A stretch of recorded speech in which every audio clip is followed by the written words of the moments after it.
Outbreak of the revolution में king को tax बढ़ाना था, क्योंकि उसकी ट्रेजरी, जब लुई 16 किंग बनता है तो उसकी ट्रेजरी बिल्कुल एम्प्टी थी, तो फंड नहीं था, तो टैक्सेस इम्पोज करना था थर्ड स्टेट के ऊपर। तो उसके लिए एक प्रपोजल पास करने के लिए सभी स्टेट जनरल्स की मीटिंग बुलाता है लुई 16 1789 के अंदर। तो फर्स्ट एंड सेकेंड स्टेट में से 300 रिप्रेजेंटेटिव ईच आते हैं एंड उनको बैठने के लिए जगह वगैरह दी जाती है। लेकिन थर्ड स्टेट से आते हैं 600 मेंबर्स, उनकी पॉपुलेशन ज़्यादा है और 600 नंबर जो है वो बहुत ही कम है पॉपुलेशन के अकॉर्डिंग, और उनको पीछे बोल दिया जाता है खड़े होने के लिए, उनको बिठाया नहीं जाता है। अच्छा, पीसेंट्स, आर्टिशंस एंड वुमेन की एंट्री डिनाइड थी, ये लोग वहाँ पर नहीं आ सकते थे। पहले जो वोटिंग होती थी वहाँ पर कुछ भी बिल वगैरह पास करने के लिए, तो वोटिंग कैसे होती थी? Voting was conducted on the notion that each state as a whole had one vote, पूरे स्टेट का वन वोट कंसिडर किया जाता था। लेकिन अब थर्ड स्टेट के लोगों ने डिमांड करा कि नहीं, each individual should be given a right to vote, ये डिमांड करा। लेकिन क्या ये प्रिंसिपल अप्लाई हो पाएगा, ये डिमांड फुलफिल हो पाएगी? नहीं हो पाएगी। और ये idea, this was one of the democratic principle है, रॉस्क्यू की बुक में से देखा था, जो सोशल कॉन्ट्रैक्ट उसकी बुक थी, तो लोगों को तब पता चला था कि हर इंसान को वोटिंग का राइट मिलना चाहिए। लेकिन ये जब प्रपोजल थर्ड स्टेट के लोगों ने किंग को बताया तो किंग ने इसको रिजेक्ट कर दिया, तो लोगों को गुस्सा आया थर्ड स्टेट के, तो वोट कर बाहर चले गए प्रोटेस्ट करने के लिए, और खुद ने डिसाइड करा एक टेनिस कोर्ट पर चले जाते हैं और थर्ड स्टेट के पीपल डिक्लेयर कर देते खुद को नेशनल असेंबली, उनका जो ग्रुप था उसको national assembly, and constitution banana start कर देते हैं फ्रांस के लिए, जिसके अंदर मोनार्क का पावर लिमिट हो जाएगा, राइट। फिर विमेंस वगैरह भी इसके अंदर बहुत ज़्यादा हद तक पार्टिसिपेट करा, विमेंस ने, मेंस वगैरह सब गए थे कॉन्स्टिट्यूशन बनाने, तो विमेंस बहुत ज़्यादा बच्चों का ध्यान, पूरा अपना लिविंग कैसे करना है वो सब ध्यान विमेंस को ही रखना था। तो आउटब्रेक देखने को मिलता है स्ट्रीट्स के अंदर, है ना। एंग्री विमेंस जो होती है स्टॉर्म कर देती है शॉप्स वगैरह, बहुत लंबे लंबे आवर्स तक लाइन में खड़े रहने के बावजूद उनको खाने को कुछ भी नहीं मिलता है, बेकरी के सामने खाना इतना अवेलेबल नहीं है, तो बहुत ज़्यादा छोटे छोटे बच्चे भूखे हैं। तो ये कंडीशंस बहुत ज़्यादा सोसाइटी के अंदर उस टाइम पे दिख रही थी। और लुई 16 ये सब चीज़ें देखने के बाद, बहुत ज़्यादा रिवॉल्ट होने के बाद, नेशनल असेंबली जो बनी थी उसको रिकॉग्नाइज़ करना पड़ता है लुई 16 को, और वो एक्सेप्ट कर लेता है that his power would be check by the constitution के अकॉर्डिंग अब वो काम करेगा। तो कॉन्स्टिट्यूशनल मोनार्की हमको बेसिकली यहाँ पर इसके बाद, आउटब्रेक के बाद, रेवोल्यूशन के बाद, इस टॉपिक के बाद बेसिकली देखने को मिलता है। 4 अगस्त 1789 को एक जो असेंबली बनी, एक डिक्री पास करता है, एक ऑर्डर पास होता है जिसके अंदर बोला जाता है कि फ्यूडल सिस्टम ऑफ ऑब्लिगेशंस जो है वो टैक्सेस वगैरह ये सब अब ख़त्म कर दिए जाएंगे यहाँ से।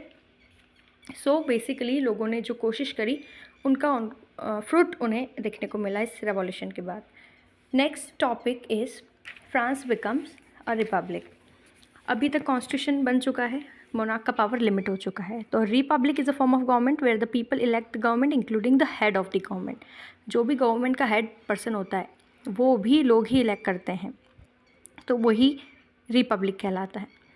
लुई 16 ने कॉन्स्टिट्यूशन तो साइन कर दिया था, लेकिन वो सीक्रेटली नेगोशिएट कर रहा था प्रशिया से और उसके जो भी पहचान के किंग वगैरह थे उनसे, कि नहीं ये सब चीज़ें जो हो रही है, मेरे पास पहले ज़्यादा पावर था, अब मेरे को कॉन्स्टिट्यूशन के अकॉर्डिंग काम करना पड़ेगा।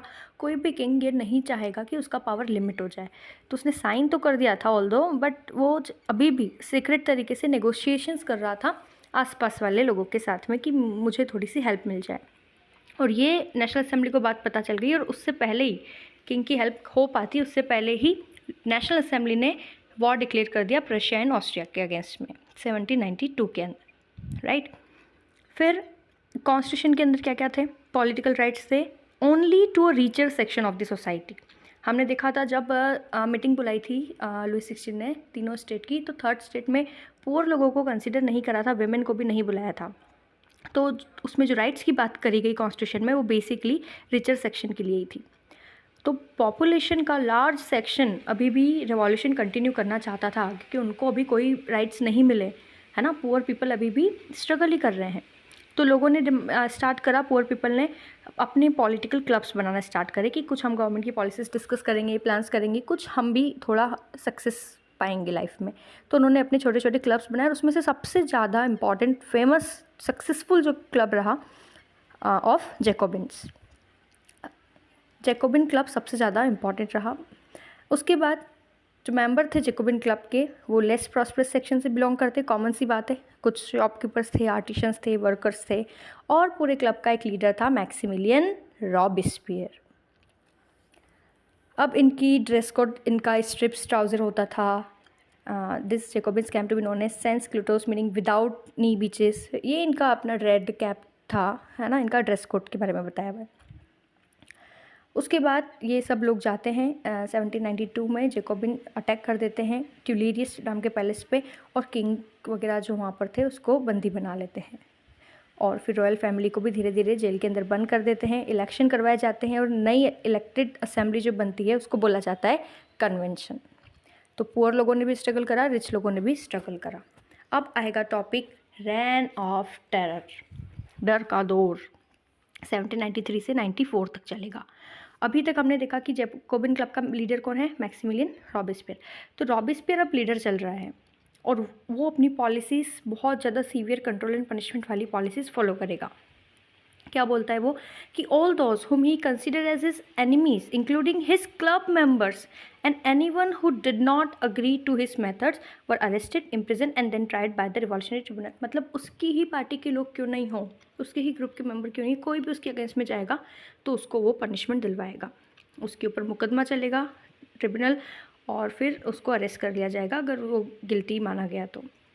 और फिर एक पनिशमेंट भी, अगर कोर्ट ने उसे गिल्टी फाउंड किया सो गुलेटाइन पनिशमेंट दिया जाएगा। 2 पोल्स होते थे, एक ब्लेड लगी हुई थी और पर्सन का सिर अलग हो जाता, बीहेडेड कर दिया जाता था। गुलेटाइन पनिशमेंट डॉक्टर गुलेटाइन ने इन्वेंट किया था, राइट। तो इतना ज़्यादा हार्श पनिशमेंट दिया जाता था।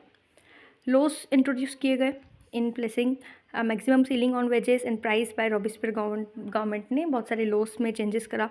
फिर Robespierre pursued his policy so relentlessly that even his supporters begin to demand moderation. अब वो इतना ज़्यादा काम खतरनाक होता जा रहा था कि लोग चाहते थे कि नहीं, अब हमको थोड़ा चेंज, अब वो लोग खुद डिमांड कर रहे हैं उसी के सपोर्टर्स कि नहीं, हमको थोड़ा मॉडरेशन चाहिए। देन लास्टली क्या हुआ, he was convicted by court in July 1794, arrested and guillotine. तो उसको रॉबेस्पियर ने इतना सब कुछ लोगों के साथ किया तो उसके बाद उसी को जो पनिशमेंट वो दिलवाता था उसी को वो पनिशमेंट दे दिया गया 1794 में, राइट। तो लुई 16 था, फिर कॉन्स्टिट्यूशनल मोनार्की आई, फिर हमने देखा कि फ्रांस रिपब्लिक बना, उसके बाद मैक्सिमिलियन रॉबेस्पियर आया, रॉबेस्पियर का जो टेरर था, रेन ऑफ टेरर, वो ख़त्म हुआ।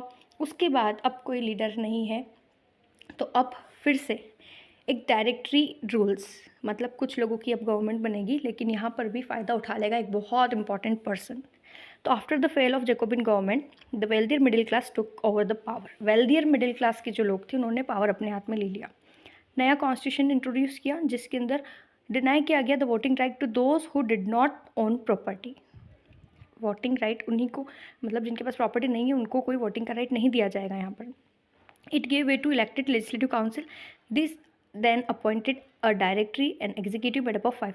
तो ये इलेक्शन वगैरह हुए और 5 लोगों की एक डायरेक्टरी बनी, जो लोग अब एक ही पोजीशन के लिए वो मिलकर अब संभालेंगे फ्रांस को कि क्या कैसे काम करना है।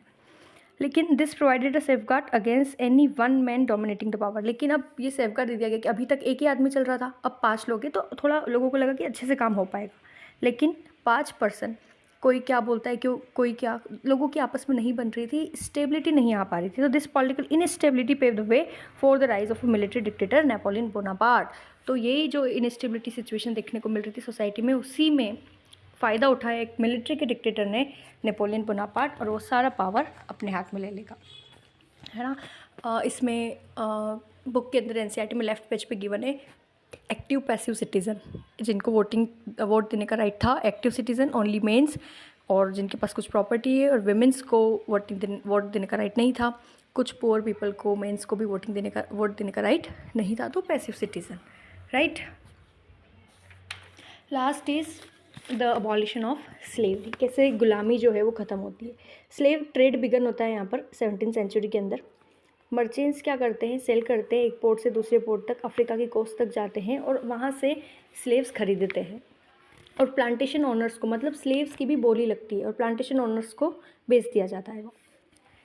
तो जो कॉफ़ी, शुगर, इंडिगो, यूरोप में इन सब की जो डिमांड थी वो यहाँ स्लेव लेबर से काम करवा के, ग्रो करवा कर डिमांड्स फुलफ़िल किए जाता था। बॉर्डेक्स एंड नेंटेस दो मेजर पोर्ट सिटीज़ थी। Economic prosperity was due to the flourishing, और ये पैसा कैसे आया इनके पास, ट्रेड करके आया, slave trade. Where is one of the most revolutionary social reform of the Jacobin reign was the abolition of slavery in the French colonies. French colonies में से क्या कर दिया गया था, स्लेवरी को अबॉलिश कर दिया गया था। स्लेवरी मतलब जो गुलामी करवाई जाती थी वो, लेकिन जैसे ही नेपोलियन आया था तो वापस से उसने स्टार्ट करवा दी थी स्लेवरी।